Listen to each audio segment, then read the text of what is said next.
Welcome back to my YouTube channel.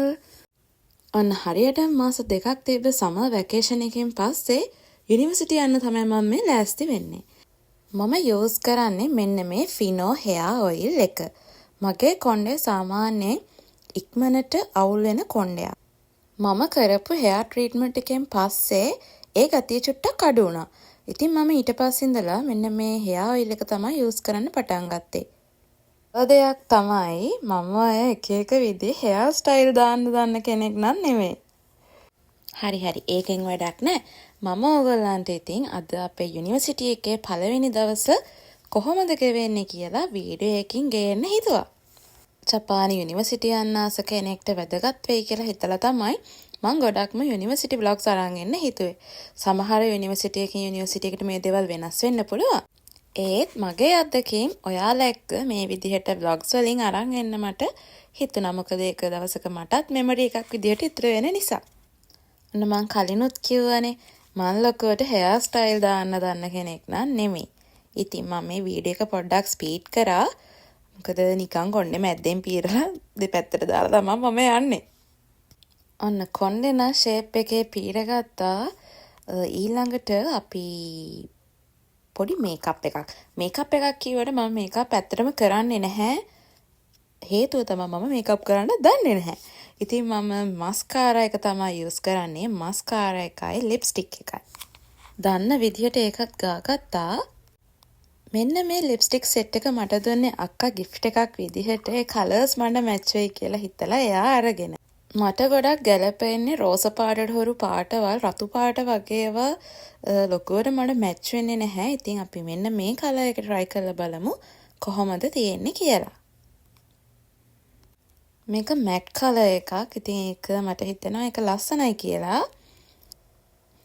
A colours ටික නම් ඇත්තටම මාර ලස්සනයි. ඉතින් ඔන්න ඒකත් මම දන්න විදිහට ගාගෙන ඉවරයි.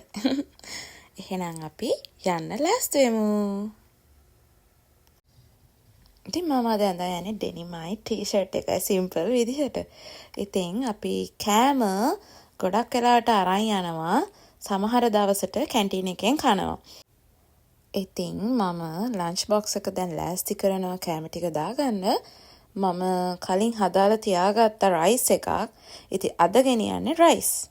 දැන් සේරම ලෑස්ති වෙලා ඉවරයි. යන්න ඕනි ඉක්මනට. මොකද මම අද ස්ටේෂන් එකට යන්නේ පයින් විනාඩි 15ක් විතර පයින් යන්න තියෙනවා. මට හොඳ වැඩක් වුණා. මගේ බයිසිකලේ මගේ අපාර්ට් එකේදීම උස්සලා. ඉතින් ඒක නිසා මට පයින් යන්න වුණා බයිසිකලයක් ගන්නකම්. ඉතින් මම ගෙදරින් පිටත් වුණා මෙන්න මේ විදිහට.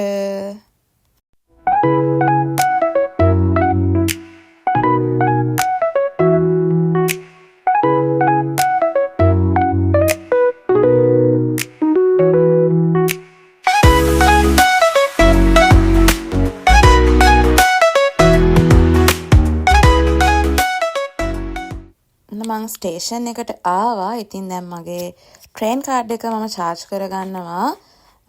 මොකද අපි දැන් මාස දෙකකට පස්සේනේ යන්නේ. ඉතින් තව මාසයකට මම ට්‍රේන් කාඩ් එක charge කරගන්නවා. එකමත් රටක ආයේ අමාපෙම් හසකෙන් යයි පිපින්නම් විඳින්නම් ආදරේ වයන්නම් හදවීනාවේ සුපෙම්බරගී සංසාරේ සොයන්නම් සිපින්නම් නැතිවූ ආදරේ ගිලන් වෙලා සඳත් නෙදා හොයන්න බලන්න කවුරුත් නෑ තුරුල් වෙලා ලවන්තෙමු මගේ කුමරු ගිලන් වෙලා සඳත් නෙදා සොයන්න බලන්න කවුරුත් නෑ තුරුල් වෙලා ලවන්තෙමු ඔන්න අපි යුනිවර්සිටි එකට ආවා. ඉතින් අද කාලගුණේ නම් ටිකක් වහින්න වගේ තමා තිබුණේ. මේ තියෙන්නේ අපේ වෙන්ඩින් මැෂින් ඒරියා එක. වෙන්ඩින් මැෂින්ස් වලට ජපනීස් වලින් ජිදෝ හම්බාකි කියලා කියනවා. ඉතින් අපි ඉස්සරින් ඉඳලම හැමදාම කැම්පස් ආවහම උදේට කිරි එකක් ගන්නවා. අද මම කලින් දවසේ නයිට් ෂිෆ්ට් එක කරලා ඉන්නේ. ඉතින් නිදිමතත් එන නිසාම හැමදාම වගේ උදේට මේ විදිහට කිරි එක ගන්න අපි පුරුදු වෙලා ඉන්නවා. ගොඩක් අය එනර්ජි ඩ්‍රින්ක්ස් එහෙමත් බොනවා. ඉතින් මට එනර්ජි ඩ්‍රින්ක්ස් බිව්වහම ඉක්මනට අසනීප වෙනවා. ඒක නිසා මම කොෆි එකක් හරි එහෙම මොනවා හරි තමයි බොන්නේ. කිරි එකත් හරි ඔන්න ඉතින් අපි ෆස්ට් පීරියඩ් එකට ආවා. අපි ඉංග්‍රීසි සබ්ජෙක්ට් එකක් තමයි කරන්නේ. ඉතින් ඒකට හිටියේ ටික දෙනා මේක ඉන්ටර්නැෂනල් ස්ටුඩන්ට්ලාට තියෙන සබ්ජෙක්ට් එකක්. ඉතින් අපි සෙල්ෆ් ඉන්ට්‍රොඩක්ෂන් වලින් තමා පීරියඩ් එක පටන් ගත්තේ. ඉස්සෙල්ලාම කැම්පස් එකේ ෆස්ට් ඩේට් එකේ කියන්නේ නිවාඩුවෙන් පස්සේ පටන් ගත්ත දවසේ හැම සබ්ජෙක්ට් එකකම ඉන්ට්‍රොඩක්ෂන් එකක් තමයි තියෙන්නේ. එතකොට අපිට පුළුවන් සතියක් ඇතුළත ඒ විෂයම කරනවද එහෙමත් නැත්නම් වෙන විෂයකට මාරු වෙනවද කියලා තීරණය කරන්න. ඉතින් අපි නම් ගොඩක් මාරු කරේ නැහැ. අපි ඒ තෝරගත්ත විෂයන් ටිකම දිගටම කරන් යන්න අපි කතා වුණා. ඉතින් මේ පීරියඩ් එක ඉංග්‍රීසි වුණාට අපිට මේක උගන්වන්නේ ජපනීස් ටීචර් කෙනෙක්. ඉතින් අපිට අනිත් ඉංග්‍රීසි සබ්ජෙක්ට් වලට ඇමරිකන් ටීචර් කෙනෙක් ඉන්නවා.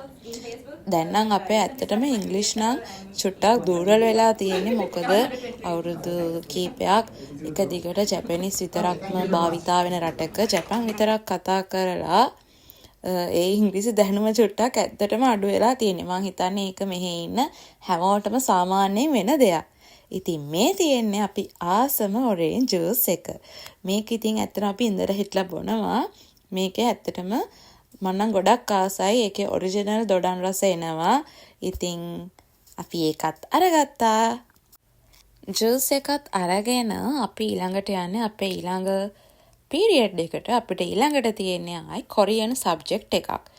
ඉතින් මේ සබ්ජෙක්ට් එකේ කොරියන් කල්චර් එක වගේ දේවල් තමයි උගන්වන්නේ. ඉතින් ඒක හරියම ඉන්ට්‍රස්ටිං. ඉතින් කොරියාව කියන්නේ ජපානයට ගොඩක් ළඟ රටක්.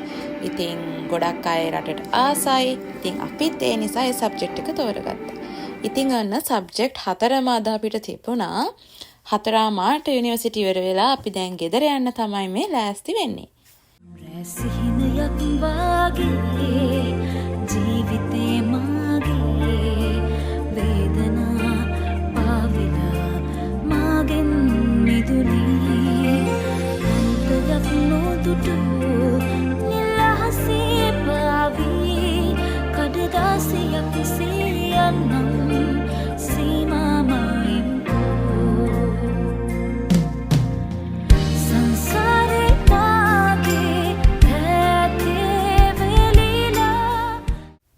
මම ඉතින් ගෙදර යනකොට මන් දාපු ඕඩර් එකත් ඇවිල්ලා තමයි තිබුණේ.